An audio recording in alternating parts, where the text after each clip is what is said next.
Yeah. 3-6, my whoa. Hey, yeah. Whoa. Say whoa. Hey, whoa. 3-6, my whoa. It's going down. They know what time it is. We playing with you in the club, in the street.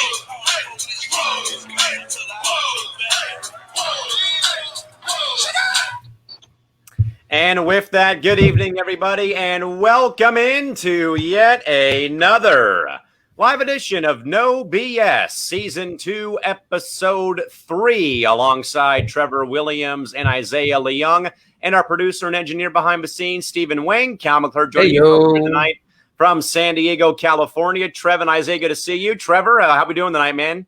You know, pretty good. You know, the NBA season's wrapping up, so we're going to hit that topic, see where Isaiah's wonderful takes will take us today. And Isaiah is showing off the love for the Brooklyn Nets today. If the Nets beat Portland, the Devin Booker-led undefeated Suns make the postseason. Isaiah, good to see you, man. How are you doing?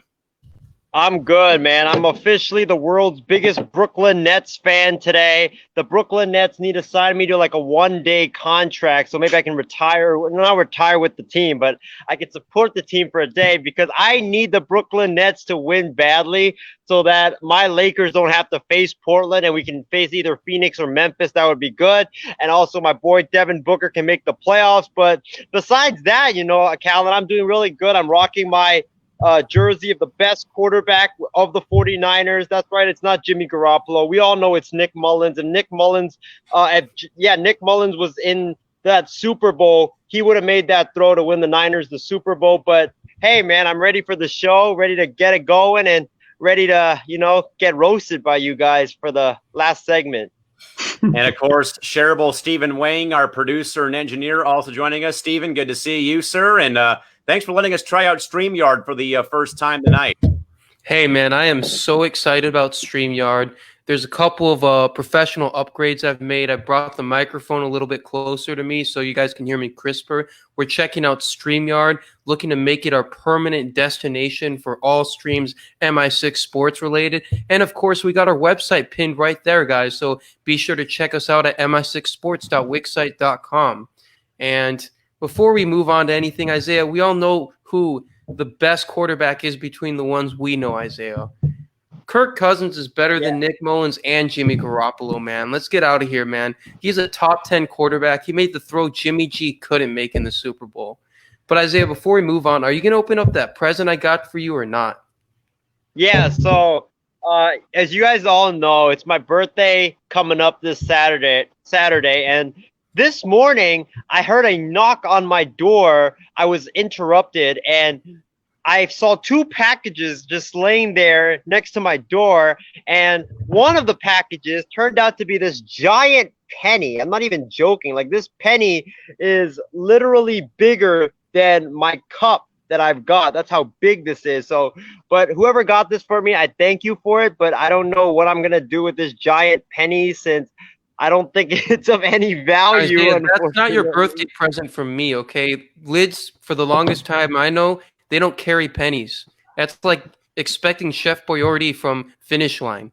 Sorry, folks, they don't have it. Hey, but whoever got this for me, shout out to you. This is a pretty unique gift. But here's the gift that Steven got for me. It's kind of ripped because my mom opened the package to see what it was, but I haven't seen it yet, so let's do it. All right. Can we get a drum roll, please, ladies and gentlemen? Dynamite sound effect. All right. The birthday present that Steven got for me is, oh, wow. It's a Devin Booker t-shirt. There we go, man. There we go. Beautiful. Hey, Isaiah, take off that Nick Mullins jersey and put on that Devin Booker shirt right now, man.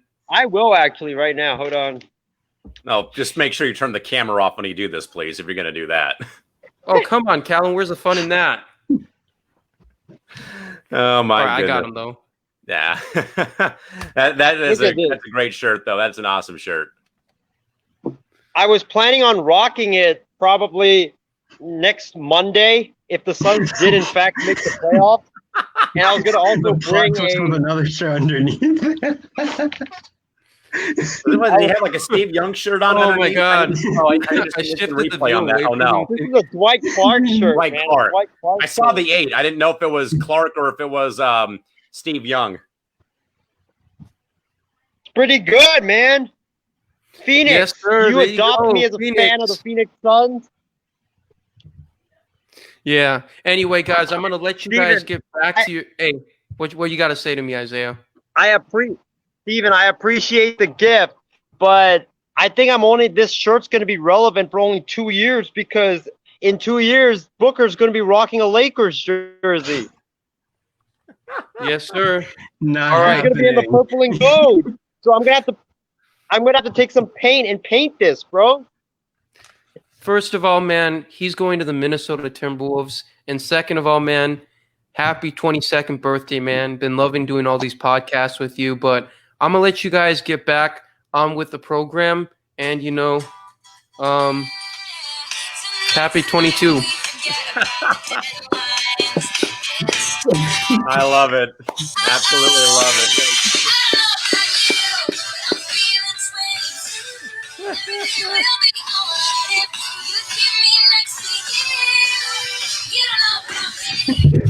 Oh, my God.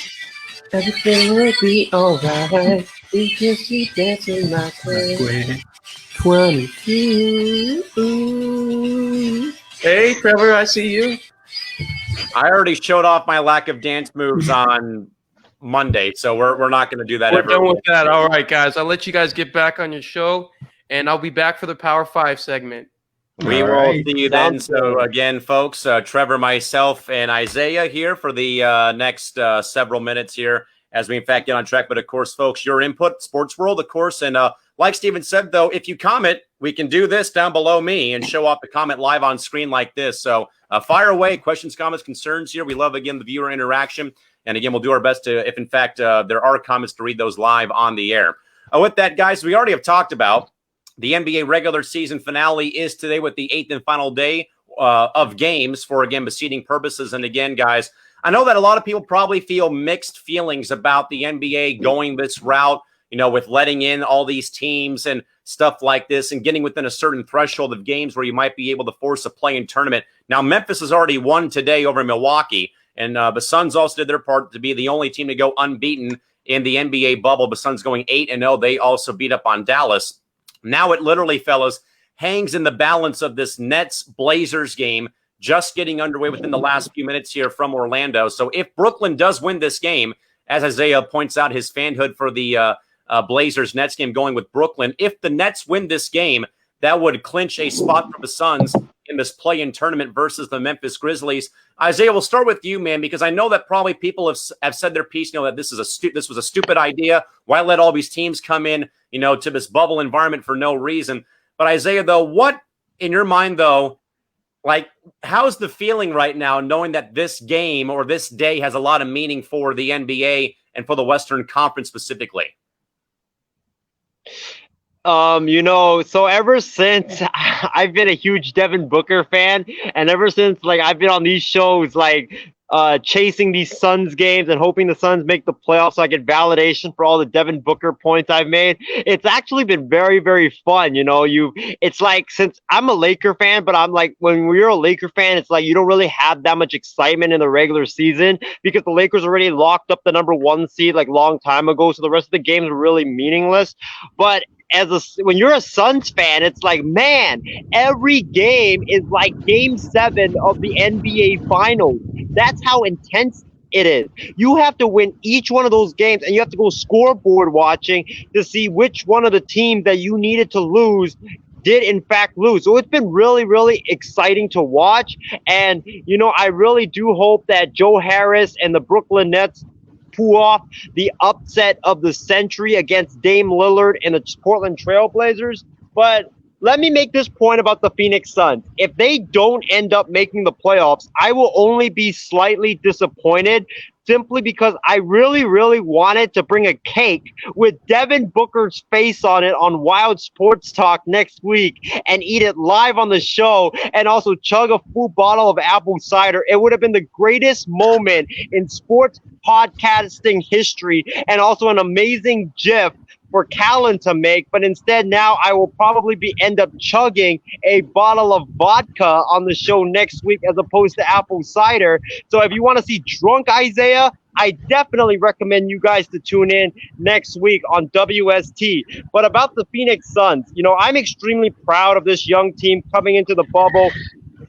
This team was projected by many media outlets to go 0-8, and also many people wondered why they were even invited into the bubble to begin with. The Phoenix Suns have responded big time by going 8-0 in the bubble, showing the rest of the world that, hey, we aren't this crap team that you always think of us anymore. We are on the come up. Y'all better watch out for us next season or even in the playoffs because they're going to do some damage. Devin Booker also showed the world what me and my co-host on WST, Jonathan Mathis, have been saying for the last 2 months, and that is this guy is a bad, bad man. This guy is a superstar. He's a top 10 player in the NBA, and all of his haters gotta stop hating on this guy because he is just so, so good. I like the Phoenix Suns to the Denver Nuggets of 2 years ago. Do you guys remember the Nuggets, that young team that was battling it out with the Minnesota Timberwolves, who were more experienced than them in that final play-in game for that 8th spot a couple of years ago? I'm talking about that team. There's a lot of similarities between both of those two teams. You have Phoenix with their young players, unproven. You've got a great coach in Monty Williams. Denver had that in Mike Malone, a good up-and-coming coach. And then they both had superstars that were young and up-and-coming, but they weren't really proven just yet. Phoenix has that in Devin Booker, and Denver had that in Nikola Jokic. And then you had these complementary pieces that were drafted high, but they weren't really proven yet because they were really young. Phoenix has that as well. So I really liken this Phoenix Suns team to the Denver Nuggets of 2 years ago.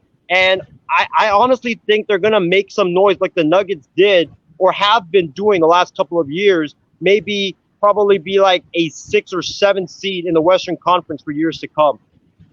Trevor, I don't recall, and I know that we had said this either on WST or on No BS within the last week or two again, that the NBA might be onto something here about this 9 versus 8 seed play-in tournament, playing game, whatever you want to call it, though, because of the intrigue now of what we have seen today alone with the Suns winning earlier, the Grizzlies hammering Milwaukee, and now it boils down to a game between Brooklyn and Portland for who gets the 9 spot and that right to play the Grizzlies for the 8 seed, where, again, we probably need to still wait about, how will this actually work, though? Is it like 2 out of 3? Is it a 1-game play-in? Kind of like March Madness. But Trevor, though, your thoughts, though, about, again, how this Phoenix team, though, man, really turned some heads in the bubble. And, again, it probably is going to be too little too late, or they're going to be stopped, short of the finish line.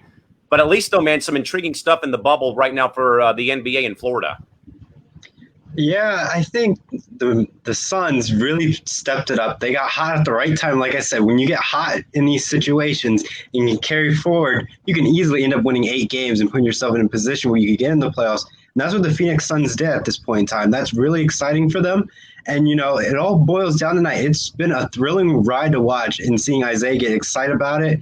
So it's like, boom, the Trailblazers play tonight. If they lose, Devin Booker gets a shot. If the Trailblazers win, the story of the Cinderella story of the Phoenix Suns ends tonight. So it's like a lot of excitement. It boils down. It feels like the NFC East of this whole entire year. So when that game came down for that division and came down to Week 17 every year, that's what this is going to be like for the play-in tournament. So we see that more in the future. It's going to be similar to that atmosphere where the AC can't really coast to the finish and be like, oh, we already locked in. And it's like, we got to finish this series out and make sure we don't have to play in, an 8 and 9 seed matchup and then play the number 1 seed. Maybe we can easily win it, take a nice rest, and then end up playing number 1 seed versus have to do an play-in tournament. So we have to wait and see what this ends up becoming.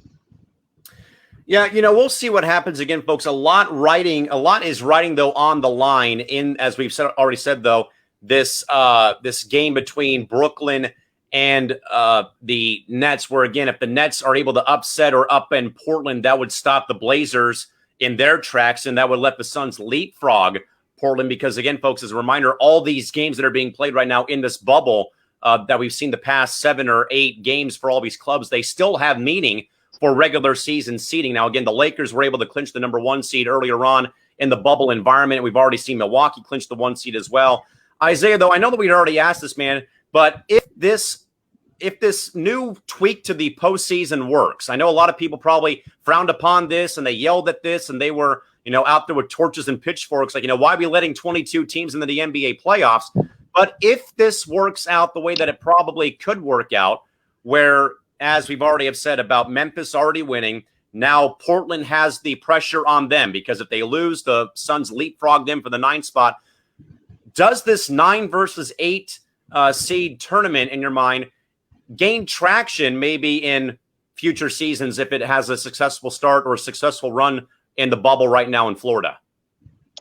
I think it should, and I really think the NBA absolutely should keep it because it makes the last week of games exciting. Normally, like, teams already clinched, the playoff field is already set, but with this new format, it is not set, and you have like the 9th seed and the 10th seed and even the 11th seed all like in it until the final day, and that's what basketball should be about. It should be about, being in it until the final day. That's what a lot of fans are excited about. I know in baseball, it was like that. I think it was the Rays and the Red Sox from 2011. That was really, really exciting seeing if the Red Sox beat the Yankees, then they would be in the playoff. But if they lost, then the Rays have a chance. And then the Red Sox ended up losing and the Rays ended up winning in a walk-off. That was super exciting to watch. I think basketball definitely needs to keep it, and I really hope they do because it adds a lot of excitement to the final week of the NBA.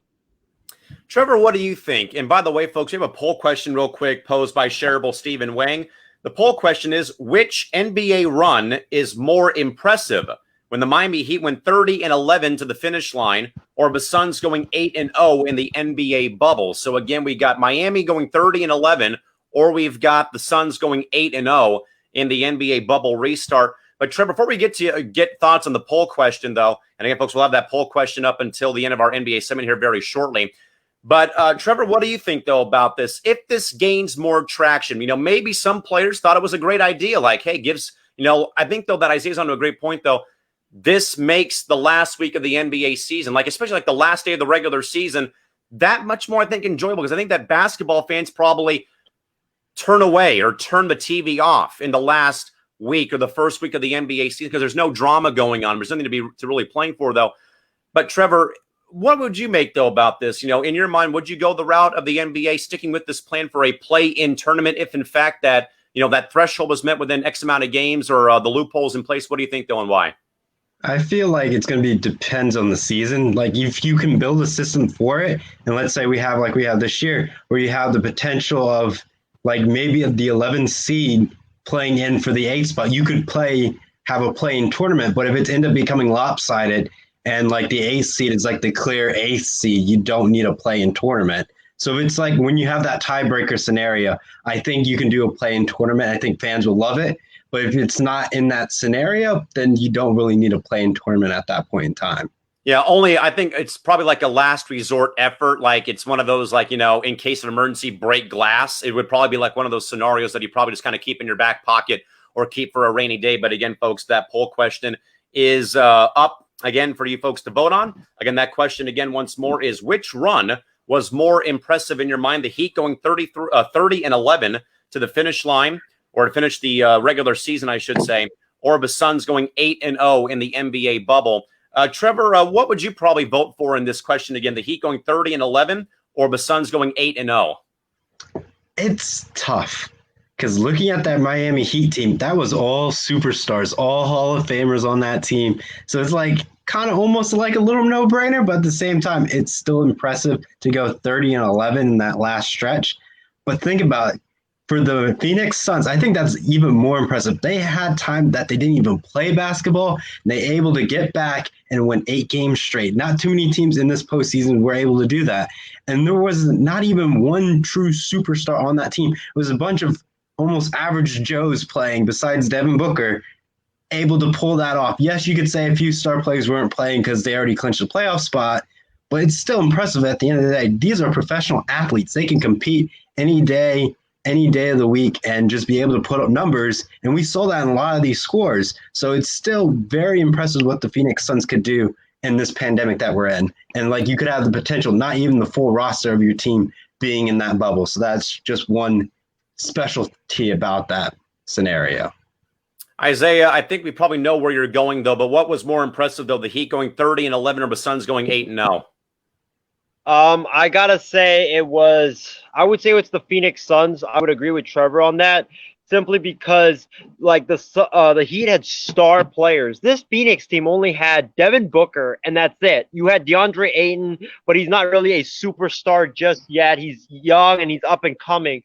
But you had guys like Cameron Payne, who last we saw him in the NBA, the guy was known as Russell Westbrook's dance partner more than he was known as a basketball player. Like, that's how far this guy has come. And it's been really impressive. You got guys like Cam Johnson, Mikal Bridges, who has stepped up big time. Just a lot of these no-name guys, or guys that were supposed to be not like, and in this position, just stepping up and leading the Suns to this improbable 8-0 record.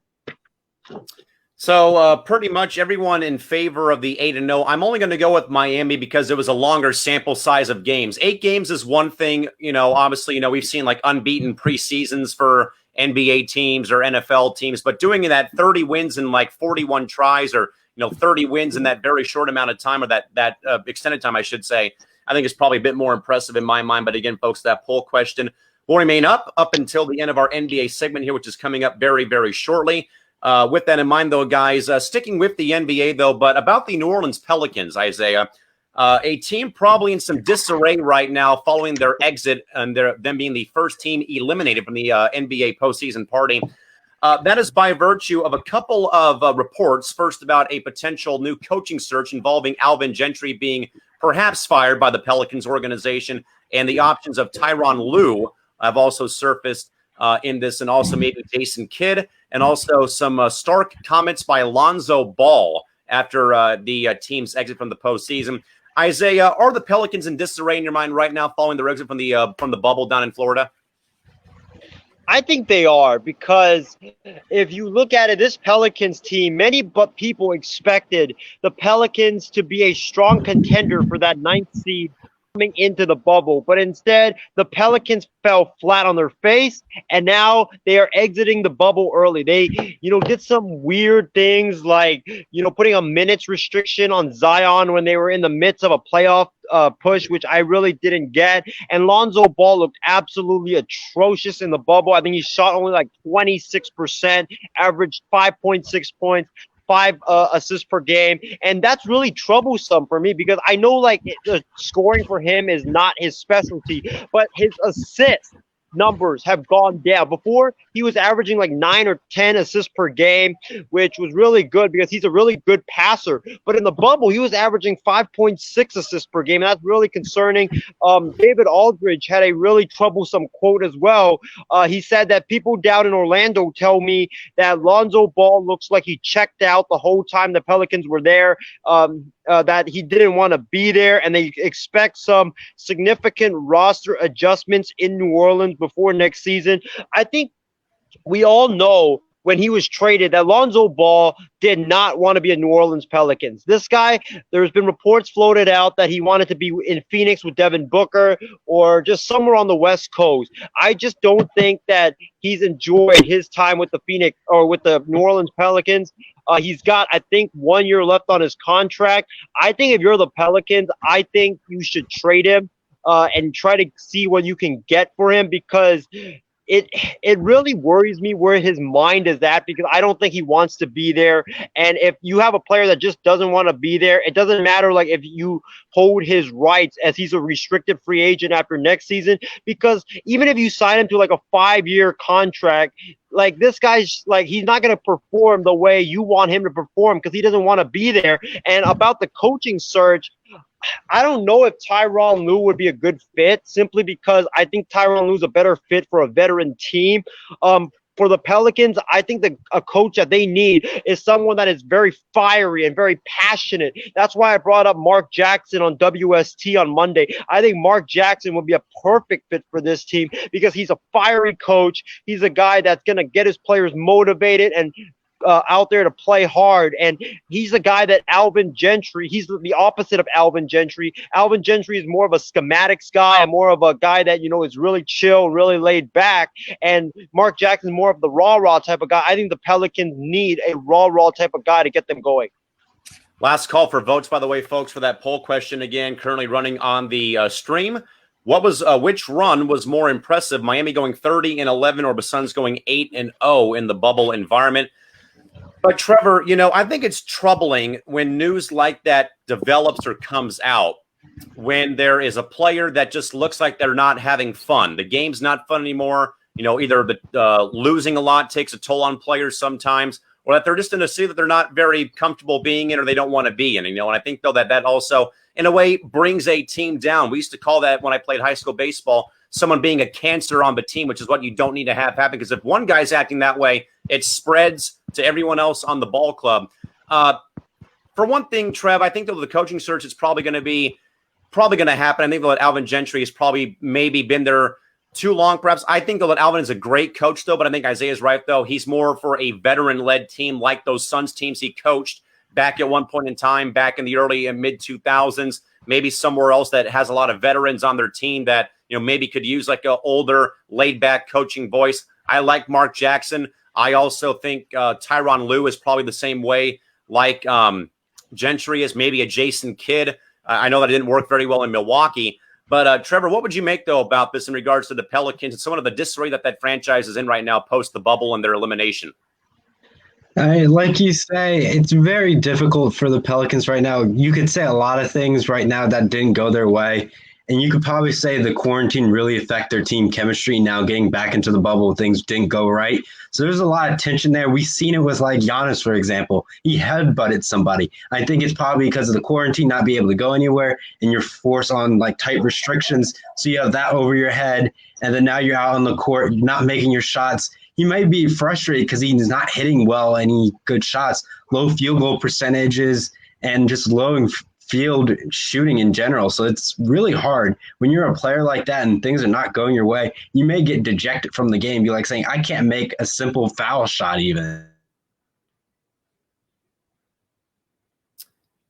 Yeah, and again, it'll be very interesting, folks, to see how, in fact, this plays out with the Pelicans. Again, though, obviously still a very raw situation. I mean, the season's still obviously going. You're probably not going to hear anything, at least in my mind, for the next couple of days or so right now with the Pelicans. But again, some discussions going on, though, amongst maybe a firing, perhaps, of Alvin Gentry could be inevitable, perhaps a coaching change, perhaps maybe a roster move being made, perhaps, as well. So, again, we will perhaps keep an eye on this story. And also, real quick, the poll question has, in fact, closed on this matter with the the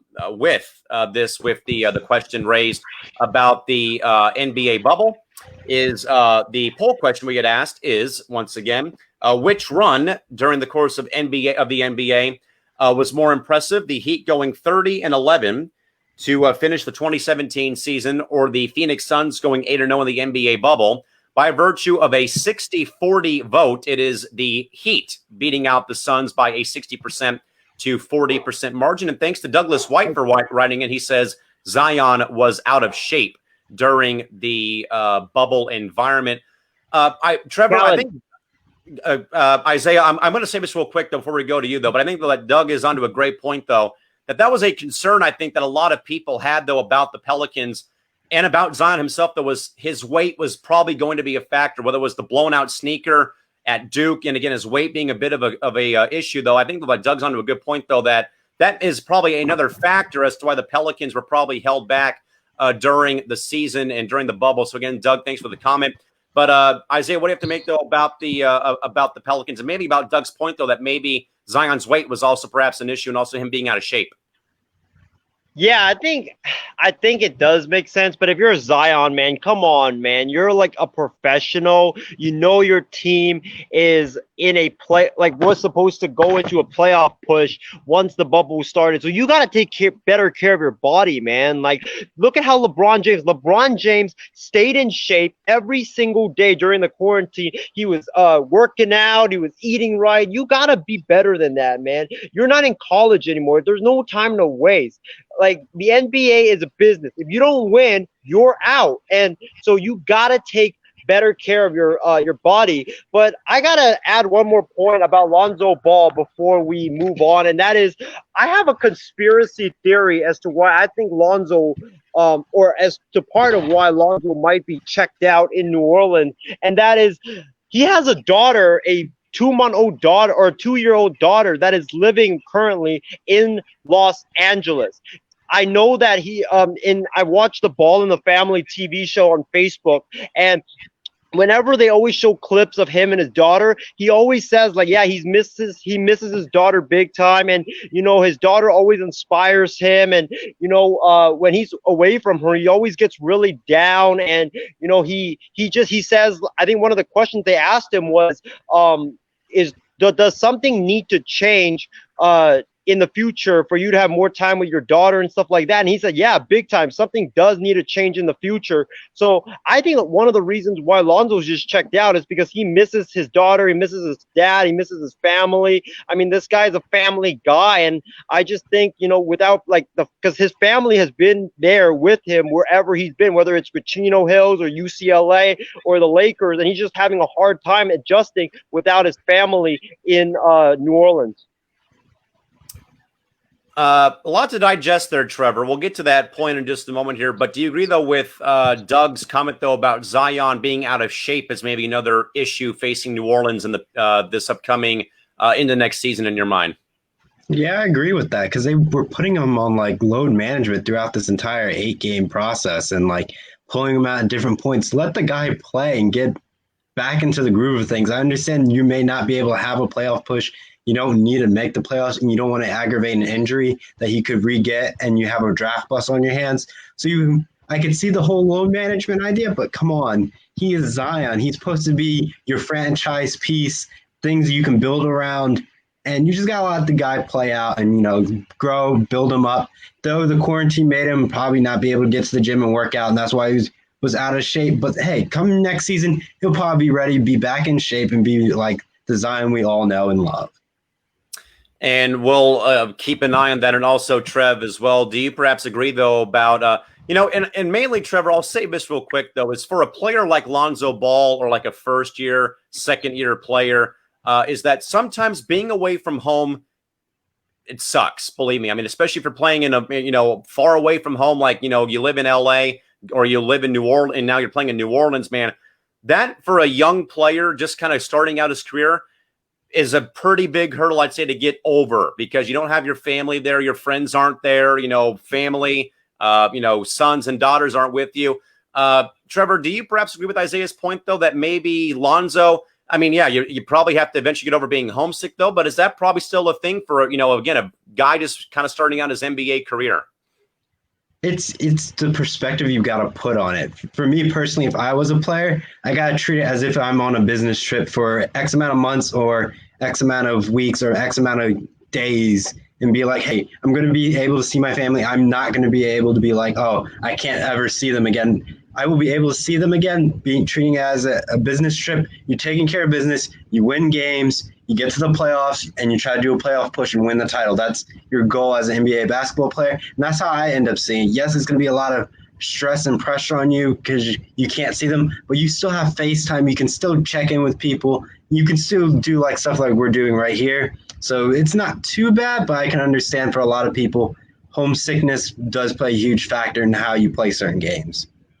Definitely. So we'll see how that does, in fact, go on with the Pelicans. But again, maybe a coaching change, maybe roster is going to be tweaked, perhaps. Who really knows? With that, guys, we'll segue over now to the NFL again. Obviously, still a bit of some concern about a season perhaps taking place for the National Football League. But two players, though, got paid some pretty good dough today, though, fellas. That is both George Kittle of the San Francisco 49ers and Travis Kelce of the KC Chiefs. Both those gentlemen getting some pretty lucrative contracts, including the contract that was done for Kittle today. That was a 5-year, $75 million contract, including a $40 million bonus for injury protection and $30 million guaranteed at a signing bonus. That totally takes out the now overrules or now becomes the richest contract for a tight end after Austin Hooper signed that 4-year deal with Cleveland. Trevor, we'll start with you on this one. What does this signing by the Niners do about adding George Kittle and keeping him long-term in Santa Clara for the next 5 years? I think that's great for them because now they have a tight end that Jimmy G could throw to. He may not be used as your traditional tight end like how they use Travis Kelce in Kansas City, but he's still a great blocker for that run game. So it's like you sealed off the outside edge to prevent a Nick, I guess, is it Joey Bosa on the Chargers from coming in, rushing through any edge rushers like Chase Young. So you can protect Jimmy G's backside, his blind side. So I think this is a really good signing for the 49ers in this aspect. And, Isaiah, like we've already said, though, man, already you're pretty much ready to give John Lynch that contract already the Executive of the Year award to him because, and I even said, though, this morning, though, is now you've got Garoppolo fully healthy at quarterback. You've got one of your main anchors on offense in Kittle now re-signed. Now you also have Nick Bosa locked up on a big contract too on the defensive end. So Isaiah, how much credit goes to John Lynch for making these two big moves with both Bosa and now with George Kittle? Yes, give John Lynch that Executive of the Year trophy right now. I mean, this man just pulled off the coup of the century. You get George Kittle for only $15 million a year for the next 5 years. That's a massive steal, man.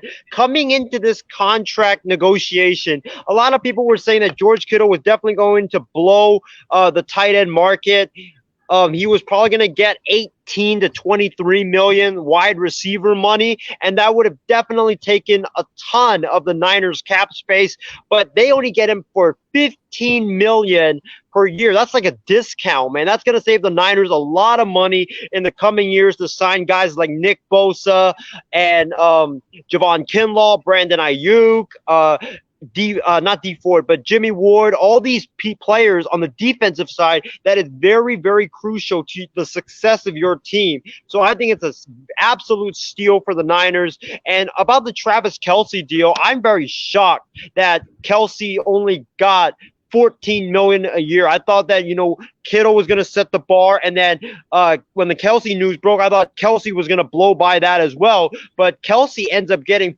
$14 million a year, which is really shocking because I think Kelce's the better tight end. And also I think that, he wanted to up George Kittle in terms of average annual value. But I guess he decided to take a discount because these numbers are very, very surprising for both.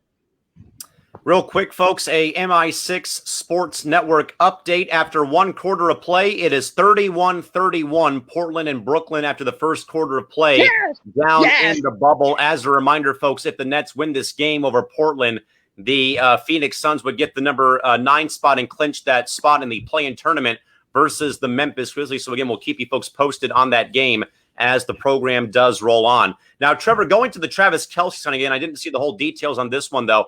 But this was sparked a very good poll question done by Shareable Steve, though. Better tight end, Kittle or Kelce? That is the poll question right now on Twitter. Trevor, who would you pick for your team and why? For me, I will pick Travis Kelce because he reminds me of Gronk. So when the game's on the line, who do you go to? You go to your tight end, you hit the ball deep a few times, and they march down the field for you automatically. You automatically get a 6. And that's what the beauty of the role of the tight end. I see that more with Travis Kelce. He has that more power. But when you look at Kittle, it's more of the lines of that nice short blocking game. You can hit him every now and then, but you have other streak wide receivers. But at the same time, Travis Kelce is that safety net. Your wide receiver is not there. He's one of your go-to, like your double check down. He can do that for you. So he's just your ride or die. That's why I feel like he's a perfect pick for fantasy. He gets you a lot of fantasy points, and he's just like the best of both worlds. So he's like the best guy to go to for any tight end position. And, it's always about producing points for offense, and that's why I would pick Travis Kelce in that sense. Isaiah, how about you? Better tight end, Travis Kelce or George Kittle, and why? I think I know where the answer is, but I still need to ask the question as the host. Ooh, this is a very, very tough question, but I said earlier that I think that Travis Kelce is the best tight end in the NFL. I'm taking that entire statement back. The best tight end in the NFL is George Kittle, simply because if you look at the definition of a tight end, not only do you have to be able to catch the ball very good, you have to be able to block very good as well. And George Kittle is an amazing blocker. He's a way, way better blocker than Travis Kelce. He and Travis Kelce compare similarly when it comes to catching the football. I know a lot of people are going to get on me and be like, Isaiah, Kelce's better like in terms of receiving stats wise, but the stats are misleading because the 49ers, they run a run heavy offense. So when you run a run heavy offense, you don't get that many catches. Travis Kelce is in a pass-heavy offense with Patrick Mahomes and Tyreek Hill and Andy Reid and the rest of the crew. So he is supposed to get more catches and more receiving yards. So I think stats are misleading. I think if you have to say who's the better tight end, I think it's got to be George Kittle. I would agree, mainly because of the offense. As again, comparing offenses like comparing apples to oranges, because one team can run, with certain number of tight ends, certain number of wide receivers, number of running backs, different formations, stuff like that. So again, folks, keep voting on here on that poll question. But again, both Travis Kelce and George Kittle both handsomely rewarded with some new contracts, and including Kittle, that 5-year, $75 million contract, including that $40 million option for injury and also $30 million for a signing bonus. Again, that totally obliterated the contract signed earlier in the offseason by Austin Hooper with the Cleveland Browns back in March. So we'll keep that going for just a bit. But with that, guys, over in Major League Baseball, very interesting story here that is now causing a rift among an entire club right now, and that is the Cleveland Indians, folks, where there was a report that had gone out several days ago involving both pitchers Zach Plesac and Mike Clevenger, who both were sent home after attending parties after they were stuck out of their hotel rooms. And today, Zach Plesac put out a very lengthy Instagram TV video to explain what really had gone on. And also a rift has been somewhat started up by the Indians amongst the players themselves, mainly done by a teammate called or named Adam Plutko, I believe was his name. But this quick article here from ESPN.com and from the AP says that Indians pitcher Zach Plesac has said that he feels he and teammate Mike Clevenger have been unfairly portrayed as quote-unquote bad people in the aftermath of the pitchers being quarantined by the team for violating COVID-19 protocol last week in Chicago. Plesac, currently at age 25, said in a 6-minute video on his Instagram page Thursday to get the truth out to the fans about the ongoing situation. That, again, folks, is on his account on Instagram TV. He acknowledged that he broke team curfew Saturday when he and Clevenger left the team hotel, went out to dinner, and socialized with Plesac's friends. Plesac had pitched earlier that day, getting the win for the Indians over the White Sox. After the Indians were told by baseball security about the players being out in public, the team got a car service to drive Plesac home so he wouldn't risk exposing himself to teammates if he had been infected by coronavirus. Clevenger didn't tell the team he was with Plesac and flew home with the ball club. The Indians then placed the two right-hand pitchers on the restricted list on Tuesday when fellow pitcher Adam Plutko said Plesac and Clevenger had, quote, hurt us bad. They lied to us, close quote. And then further on Wednesday, manager Terry Francona said Plesac and Clevenger got some trust to earn back, and they're going to have to earn that back, close quote. Trevor, I know, man, that we have had a very rough couple of weeks here for Major League Baseball. with the Marlins issues, the Cardinals again having games postponed coming up this week. And now we have this coming out. But now, Trevor, it's like an all-time worst moment now, because now we're talking about a rift amongst teammates now, that now we got some infighting going on within an organization. This is not a very good look right now for the Indians, with the pitchers now having some problems here. Trevor, give me your thoughts again about this honestly, very depressing story now that we have a rift going on between teammates in right now in Cleveland. I feel like you just disrespected your team by going out, sneaking out past curfew. There's already protocols in place. You got to follow them at this point in time. We're in a pandemic. You can't be going out and socializing at this point in time. You could get somebody on your team who has bad health conditions sick, and they can't be able to finish out their career based on your actions on going out and saying, we're going to a social event instead of going to a party social event with other people. And now let's say your catcher doesn't have a strong immune system. Now you could have just ended his career, and now he's done. He can't play baseball ever again. His organs probably shut down. Boom, done. So at this point, I think the Indians did the right thing by sending people home to quarantine. So once that quarantine's up, they can return if they so choose. But at the same time, the Indians may not have to invite them back for the rest of the season until the 60 games are done. So that's really up to the Indians. But I think that's what they could end up doing, which I would fully respect, because you got to follow the protocol at the end of the day. By the way, folks, the poll question for the better tight end was 50-50, a tie between George Kittle and Travis Kelce, in case you folks were wondering about that poll result. But Isaiah, man, for Major League Baseball, like I've said before, Bud, it seems like every week or every day, it seems like mainly, baseball takes one giant step forward, and then something like this pops up and it knocks them on their rear end and back on the Monopoly board like 2 or 3 spaces.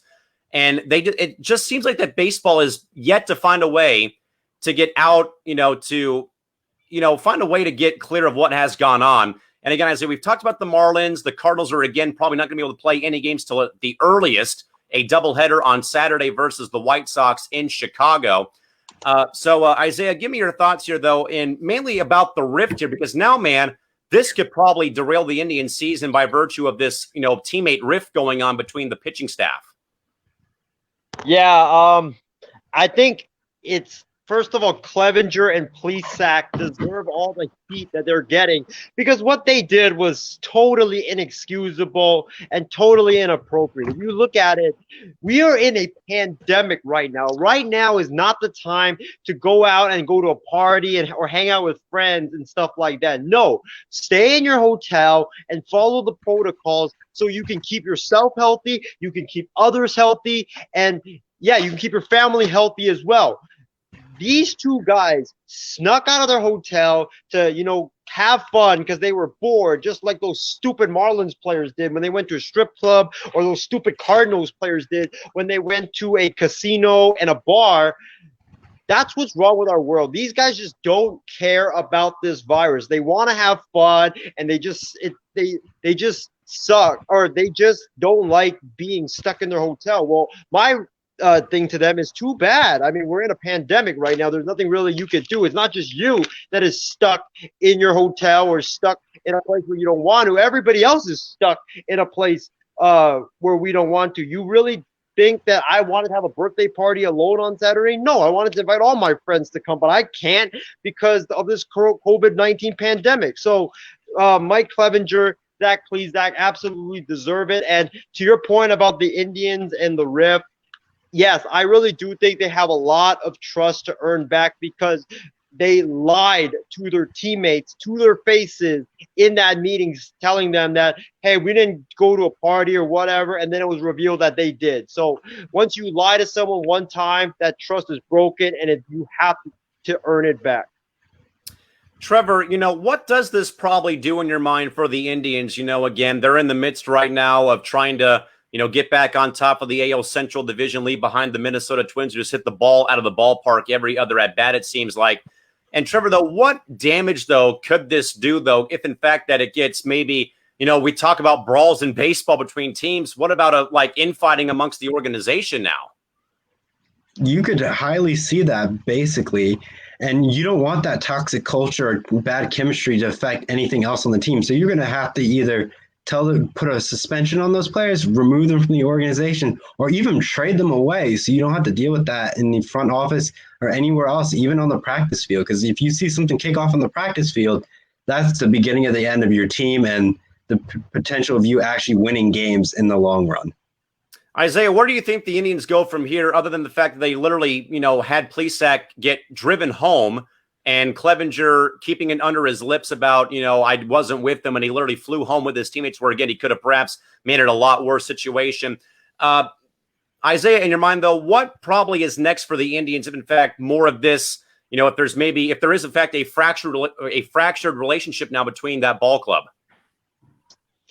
I think that Clevenger and Plesac should both be suspended. I would honestly suspend them for the year, because as in Mike Clevenger's case, this guy lied to his teammates and then flew home with the team. He could have infected the whole entire team, and the Indians would be like the St. Louis Cardinals or the Miami Marlins, having to miss like 3 weeks and then having to make up like the 50 games in a 35-day span or whatever. It would have been very, very hard on those Cleveland Indians players that, followed protocol and did the right thing. So I honestly think that the Cleveland Indians should suspend them for the year, because, as I've been saying all along, if you don't follow protocol, you shouldn't be allowed to play baseball. Plain and simple. Plain and simple, for sure. And again, folks, that is a very changing story. And again, like baseball has been pretty much all season between what has in fact gone on with the Cardinals and the Marlins, and now with the Indians. Isaiah, you got one more point to make. Go for it. What is it? Yeah. Since we're on the topic of the coronavirus pandemic, I just want to commend Rob Manfred and baseball for really putting in these stricter protocols that have really, really helped alleviate the outbreaks. We had the Marlins and the Cardinals early on, but after the protocols got put in place, which deals with the off the field stuff, you haven't seen any outbreaks in baseball. You haven't seen anybody test positive. So I think it's really, really going in the right direction now. I'm really crossing my fingers, hoping that, this good mojo that we've got going on lasts for the rest of the season, because right now in America, I think we desperately need baseball, because we're not going to have football in the fall. Basketball, we do have it, but it's not going to last until it's going to last until like September.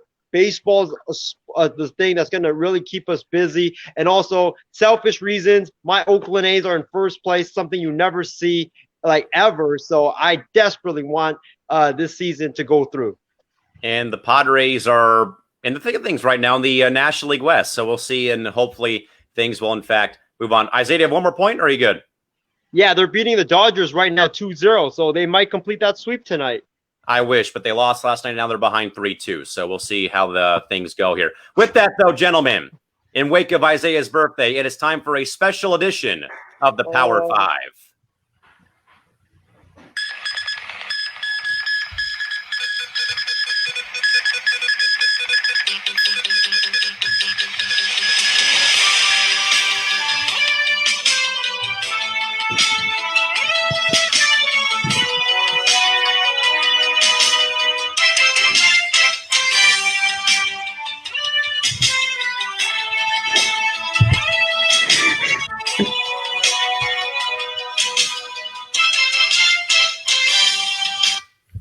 All right.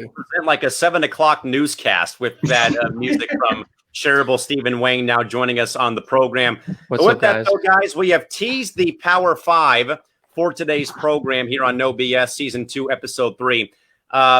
With it being Isaiah's birthday coming up on Saturday, we have compiled a list of our top 5 Isaiah Leung hot takes and moments across the MI6 Sports Network. Trevor, you have been hosting with Isaiah longer than I've known him, so I'll let you start off tonight with your Power Five. All right. Let the roasting session begin. All right. My first one, we're going to start with 5 and work our way up to 1. So my 5th position is Isaiah singing the Vikings Lose Again song. Steven, can you play this beautiful clip for us? I got you, Trevor.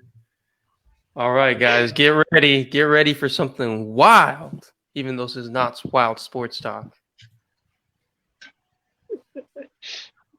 The Vikings lose again. The Vikings lose again. 40 years of losing. The game's going on. Go, go, go. Go, go, go. Still keep on losing. Go, go, go. The Vikings lose again. The Vikings lose again. 40 years of losing continues on and on. Go, go, go, go, go, go. Still keep on losing. Go, go, go. Oh, I'm sorry, guys. I'm a Vikings fan, but that was so good that I almost have to root for Isaiah singing there. I'm sorry, Vikings Nation. I shared this to the school Vikings fan zone, but if you guys see this, you gotta admit that was hilarious. it's a beautiful clip. I love it. You know, when I first saw it, I'd be like, I need this as a ringtone. So next time I get a phone call from Isaiah, I'll make sure I get that as a ringtone. So Isaiah, you Yes, got sir. yourself a ringtone in your hands. All right. So Thanks. my fourth pick would be on No BS. I think it was on No BS, where he said the 28th Amendment of the United States Constitution shall state that the Georgia Bulldogs shall be in the SEC title game each and every year. Steven, can you play that clip, please? Ooh, the Georgia title game? Yeah. I don't think I have that clip ready for us. I'm sorry for that, Trevor. Oh, okay. That's all We'll have right. to find it in the archive somewhere. All right. So my next one, number 3, was when Isaiah went on his Costco rant about the croissants being changed. Okay, I have this one, guys. Hey, guys, if you're, trigger All warning right. for guys. Let's Just move in on advance. to our second topic, and that is the story that I told you guys. You guys can couldn't hear this miss at rant, the right? beginning of this show Yep. is the Costco croissant controversy. So apparently, the story goes like this: Costco changed the shape of their croissants, which were the crescent-shaped ones, to the regular straight-shaped ones because customers were having an issue with it and complaining that they aren't real croissants because of their shapes. So Costco decided to bow down to the pressure and change the croissant shape. Yay, Costco. Here is my take on it. Man, I'm already laughing. I think this story is extremely silly, and it goes to show you how soft our society is right now.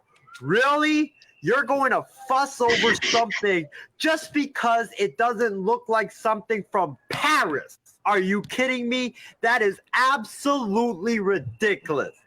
You are going to complain because a croissant isn't in a certain shape?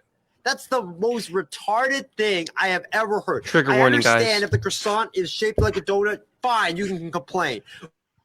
Or shaped like a heart, fine, you can complain. But to complain because a croissant looks like the cow's horn, that's the most ridiculous thing I have ever heard. And it just goes to show you how sensitive our society is. And it's just so sad, man. Like, this ain't Paris, France, man. This ain't Paris, France.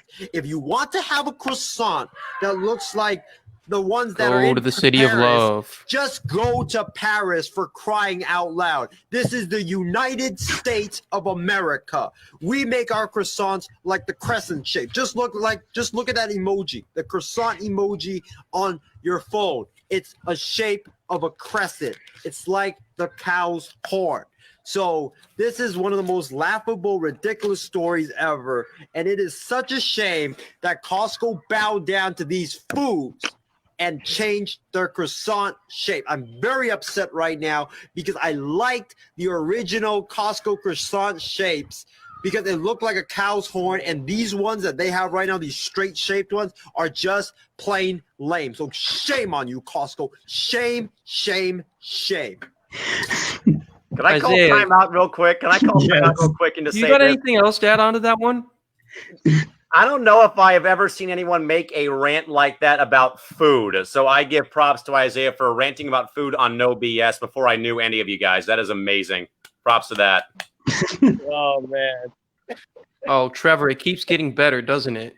Oh, yes, definitely. My number 2 pick was when Isaiah on our fantasy draft ends up selecting Drew Luck as the number 23rd pick of our fantasy draft. So that is the second round we're talking about. He selects this guy over Russell Wilson and all the elite players that were available at this point in time. Yeah. All right, guys. Before I play this clip, I do say Steven at some point. When I say Steven, just disclaimer, I am referring to Stephen Gillespie, who is one of our biggest fans, one of the best podcasters in the business, guys. You can catch him at All Aspect Sports and Breaking the Game podcast on Spotify and Apple Podcasts. But without further ado, Drew Lock at number 23, folks. Hey, Steven, I'm really shocked that you didn't see what happened just now. What? I took Drew Lock in the second round, pick 23. Yeah. Isaiah picked Drew Lock. It was Number 2v2. 23. He took Drew Lock.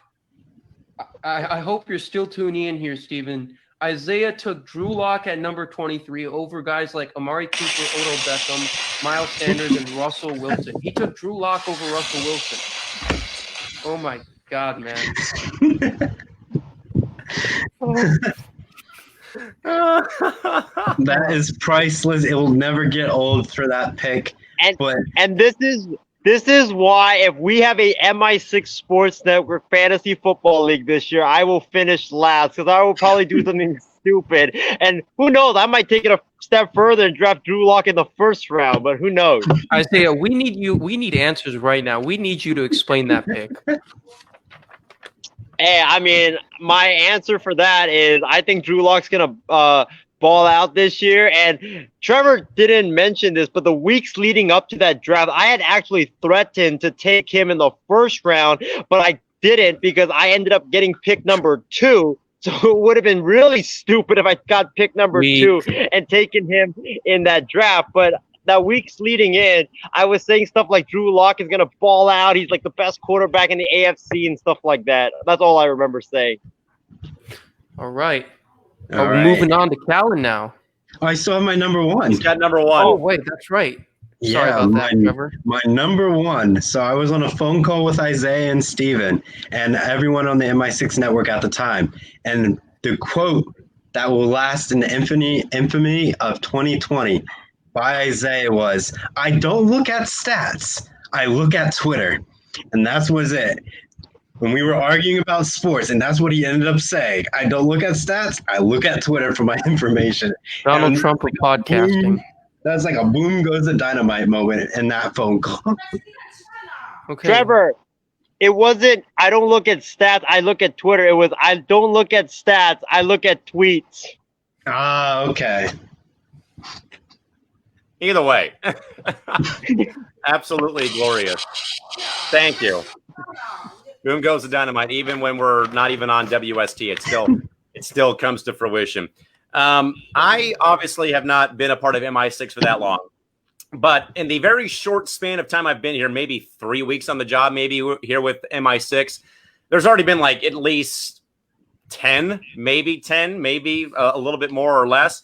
I'm going to go with number 5 with just any time that he brings up Devin Booker. That is like the best moment of the entire show. We could be talking football, baseball, hockey, soccer. Isaiah, bring out that shirt. And he always breaks out Devin Booker in some capacity.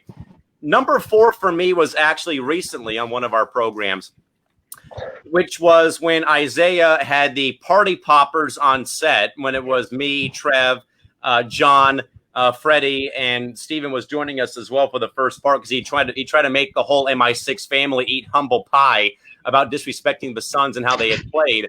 And he literally shot this party popper. We have a GIF of it now, and it fell right into his Diet Coke he had on set. So you just see me like, what's going on next door? Number 3 was the first program I think we were on MI6, episode 3 of Wild Sports Talk, where Steven was making a point about the Spurs, I think, or the Heat, about LeBron carrying a team to the playoffs, and Kawhi really hadn't had to lead a team that was very bad. And, because on Zoom, if we pick up background audio, it would go from who was talking to the background. So for some reason, it went to Isaiah and he like threw his arm in the air and was like this on screen. So I immediately like, okay, something must be going on. So I asked him about if he was reacting to Steve's point about LeBron and Kawhi, with their careers. And Isaiah's like, no, I'm reacting because they just put up the top 10 list for the top 100 players. And number one on that list is Lamar Jackson. And all you see is me and John both leave the set, and another boom goes the dynamite moment. That is also a gift now. So that is also on the list. Number 2, though, came when we were talking about the Miami Marlins a couple of shows ago. And Isaiah had one of his trademark rants going on. And the quote of, if you're bored, go read a book, or if you're feeling horny, go watch Romeo and Juliet. And I know that Trevor was watching the program that night. He literally wrote in on the chat box saying that may have been the greatest quote of all time. However, it will not trump or top the number 1 moment in my time working on MI6 for 3 weeks. Steve, you have the clip from the program. Please do the honors. Yes, sir. Happy to do so. Isaiah, you wanted to make a point about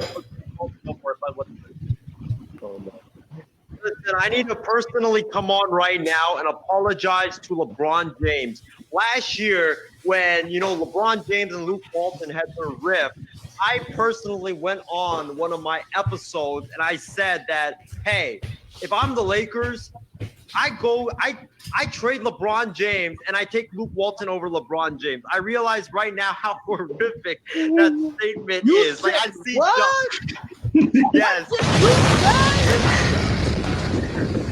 Listen, I need to apologize to LeBron James for that. Like, listen, I was a huge fan of Luke Walton. I loved him so much, but right now, I am looking like an absolute fool for my statement because Walton, he simply doesn't know how to coach. And I can't excuse him for anything that he did last night. You were down 94-66 in the third quarter to an Orlando Magic team that I think they have Aaron Gordon as their top player. Are you serious, Luke Walton? You made the Orlando Magic look like the second coming of the 1996 Chicago Bulls. That's how absolutely ridiculous you are at coaching.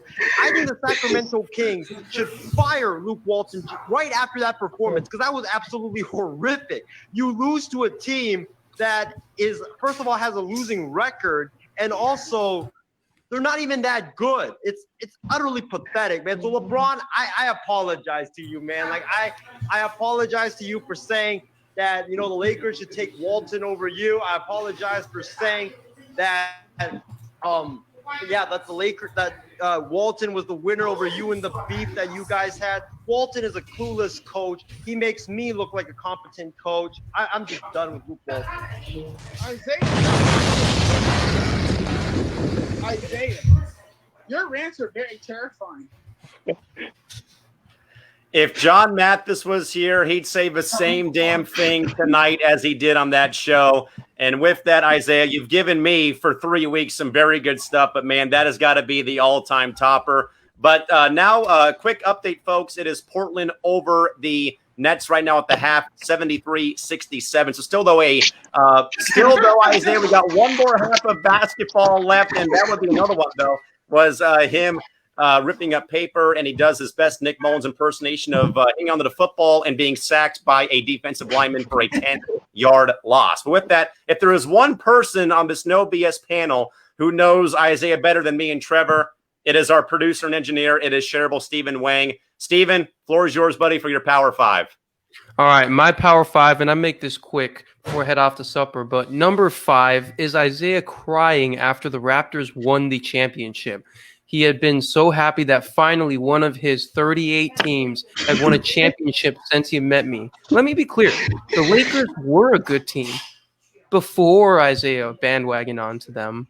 The Bulldogs were decent before Isaiah started jumping onto their ship. But ever since he had met me in 2013, his teams had a combined 0 titles until it was the year 2019.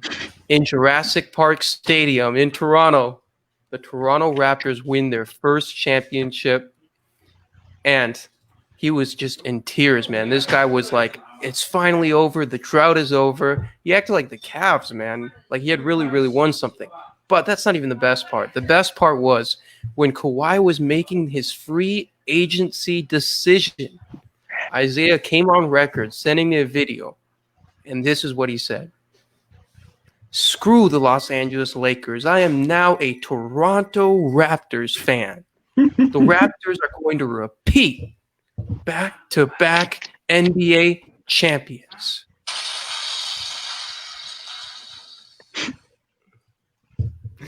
All right. And at number 4, I got to go with the Vikings lose again. It was so catchy. Definitely, even as a Vikings fan, I got to admit, that was very well done. High production value, Isaiah. Number 3, when he said he'd take Jason Tatum and LeBron James as a duo over Anthony Davis and LeBron. They're both ball-dominant scorers, man. Come on. Seriously, man. Number 2, sunk the boat when the Gophers lost to Wisconsin in, I believe it was week 12 to go to the NCAA Big Ten championship game. He came up with another banger. It was like, sunk the boat, Wisconsin sunk the boat. Oh, man. And at number 1, I got to rep my Buckeyes. He said the SEC teams, including Tennessee and Vanderbilt, would smoke Ohio State if they were in the SEC. Get out of here, Isaiah. Come on. Thank you, Stephen, for that Power 5. I dare Ohio State to make a run into the SEC for 1 year, please. I just want to see what happened, Ohio State. Come on. Oh, man. So, Isaiah, there's our Power 5 of your greatest moments on MI6. Is there a personal top 5 for you? Ooh, that's tough. I got to say my number 5 would be me saying I would rather have LeBron James and Jason Tatum over LeBron James and Anthony Davis. Number 4 is me saying we were doing a top 5 point guard ranking, and I went on air and boldly stated that Lonzo Ball, based upon his final 5 games of the regular season, is a top 4 point guard and better than Kyrie Irving. And Callan's giving me the death stare for that right now. He might walk off the set for all I know. But number 3, let me see. Number 3, I would probably say it's definitely the Vikings lose again song. Number 2 is me saying that Keaton Slovis, the quarterback of USC, will be not only as good as Carson Palmer or Matt Leinart. No, I took it even further. I said that Keaton Slovis will be the best quarterback to ever play at USC. And the number 1, my number 1, I'm trying to number 1. Oh, I got it. My number 1 best moment is my Matt Chapman rant on WST this past Monday, where I completely just threw paper in the air and it went flying everywhere and ranted about how I benched Matt Chapman and he scored 74 points. That's my best moment.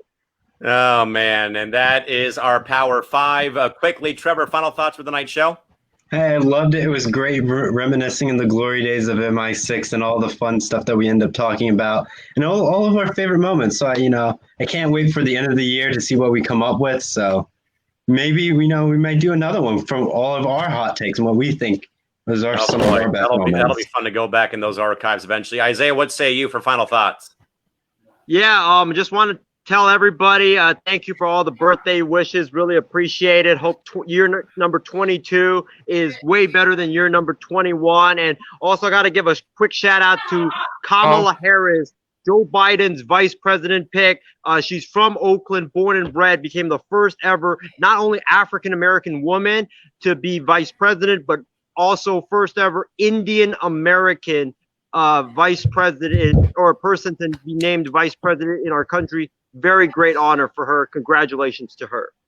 And with that, folks, we'll see you back here next Thursday for No BS. And, of course, be back on air on Monday and Wednesday with Wild Sports Talk. But, of course, folks, also check out Quarantine Chats every Friday as well on MI6 and also Fan Response every Tuesday as well on the MI6 Sports Network. For Trevor Williams and Isaiah Leung, Cal McClurg saying goodnight, and we'll see you back here, folks, tomorrow for Quarantine Chats, and, of course, next week as well for WST on Monday and Wednesday. Take care. So long. Bye-bye. Yeah. 3-6, my